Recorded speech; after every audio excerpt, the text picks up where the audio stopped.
Hey everybody, thanks for tuning into the video. Today I want to talk about purchasing a car. I just want to give my thoughts, rough, unfiltered thoughts here. I don't really have a script, I just have an outline of things that I'd like to touch in my head, but no script or strict outline here.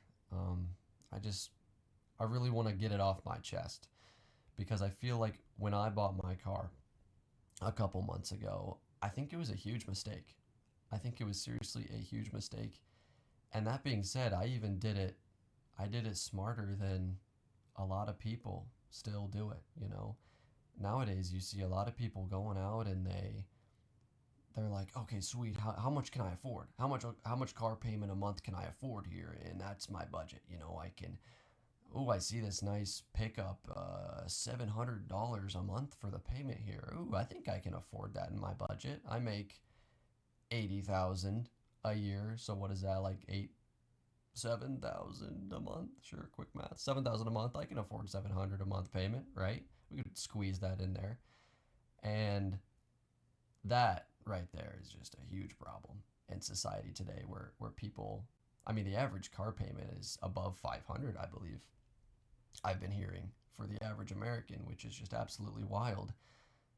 And it's just too common, that you see people buying cars they can't afford. Like I know in my own life, I don't mean to out the guy, so I'm sorry about this, bro. But one of my closest friends, he makes about 40 grand a year, and I mean, he just bought a brand new car, a brand new Chevy Malibu, and he's telling me about what he's paying for it, and it just seriously breaks my heart, guys. It really does, because these people that still have separate debt of some kind, student loans, credit card debt, and then they go buy a car that they can't even afford and they take out another loan for it, and it's just crazy. It is crazy. And this is not coming from any sort of high horse, because I mean, like I said, this is me buying this most recent car was a huge mistake, and I regret it so much. And I want to throw it out there and get your guys' thoughts on it, because it's not as idiotic as a lot of decisions, car purchases, I mean, but by my standards, I'm very disappointed. Um, so basically, a little background. I like most people, I get a car when I'm 16 just to drive around. More of a beater car, really. I mean, for me, it was a 2000 Jeep Grand Cherokee. Not glamorous, but it always got me from point A to point B, and it started up most of the time, so it was good enough, right? And I drove that puppy for a long time. I absolutely drove it into the ground until it didn't work anymore, and then I just had to upgrade, which I did very recently. And when that happened, I think I was getting in a little over my head. I'm living at home. I'm taking a lot of money home right into the bank account, saving a lot of money. It's looking good, feeling good, and I go out onto the car market, and I see what's out there. And I see all these really nice cars, and I'm like, wow, I can afford this, right? I mean, how often do you see somebody buying a car and they just throw 10-20% down, and then they just finance the rest over 36 months and call it good? So as far as I was concerned, I was already way ahead of them, because I could afford a really good down payment, right? A really good down payment that should be able to buy most cars outright if I was smart about it. But I chose to go in a little over my head. So I ended up picking a really nice car, a 2024 Mazda, and ended up having to take out around 5 grand to borrow, and then paying that off still to this day, almost done, which is great. Blessing that I can just full force that debt and hammer it out of here, which is great. But I wish I would not have had to do that at all, frankly. And this is what I think I want to get your guys' thoughts on, right? Because yeah, I got a nice car. I didn't have to borrow much to buy it. But that being said, it was a lot of money. And it continues to be a lot of money because of the insurance, that monthly premium that I'm having to buy, or not buy, monthly premium that I'm having to pay every month because it's a nicer car, right? That could be half as cheap or even cheaper if it was a cheaper car, you know? So that's the dilemma. You know, do you spend a lot of money to get a nice car so it can be more reliable and you don't have to spend as much money in repairs and maintenance? Or do you kind of just suck it up and buy a cheap car, spend the low amount of money on insurance, and just accept that you're going to have to pay money for the repairs? How do you decide which one's better? How do you decide which one's better for you? And I think I just got too excited at the prospect of, oh my gosh, I could buy this practically brand new car and not have to worry about taking it into the shop every day and just be free of that.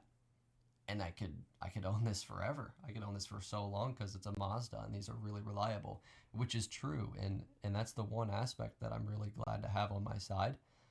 But that being said, it really is a massive regret because I'm not practicing what I believe at all. And what I believe is if you can't buy the car with cash outright, then you can't afford the car.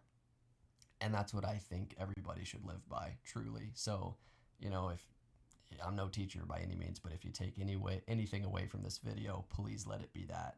If you can't buy the car with cash, you can't afford the car.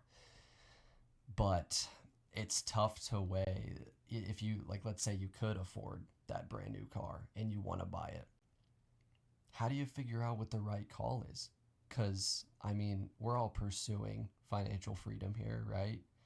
So, do you just suck it up and buy a beater and just live with it so you can save more, invest more, um, spend more on your family, retire earlier? How do you weigh that versus having this newer car, which you're spending less on maintenance on, and you're always going to be more reliable with? And that's a really tricky thing to weigh the opportunity cost it on. It really is. But I guess I'm fortunate to be in the position to tell you guys, yeah, from the point of view of the guy that bought that nice car that he could barely afford, that he couldn't afford. I could not afford that car. I made a stupid decision.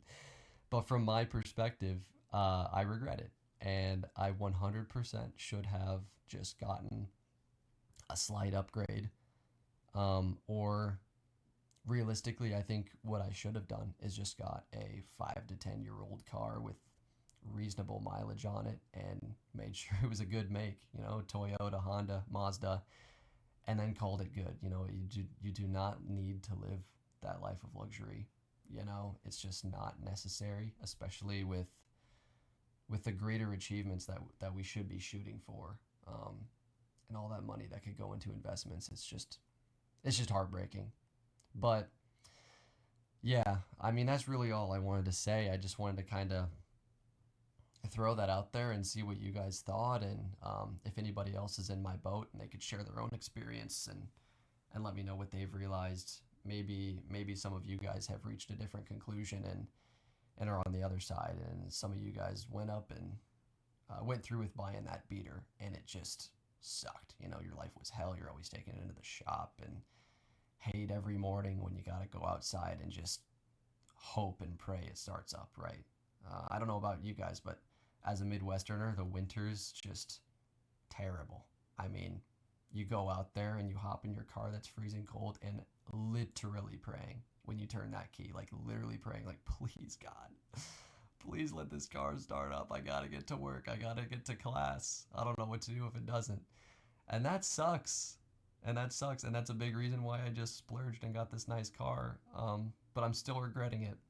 So anyway, yes, if any of you are on the other side of that coin and want to offer your own thoughts, your own perspective on the situation, please throw it in the comments. Let me know. I would love to see and have us all like have this pool of opinions that maybe we can just collect and then see, okay, like this is probably the right move, given all of these personal accounts.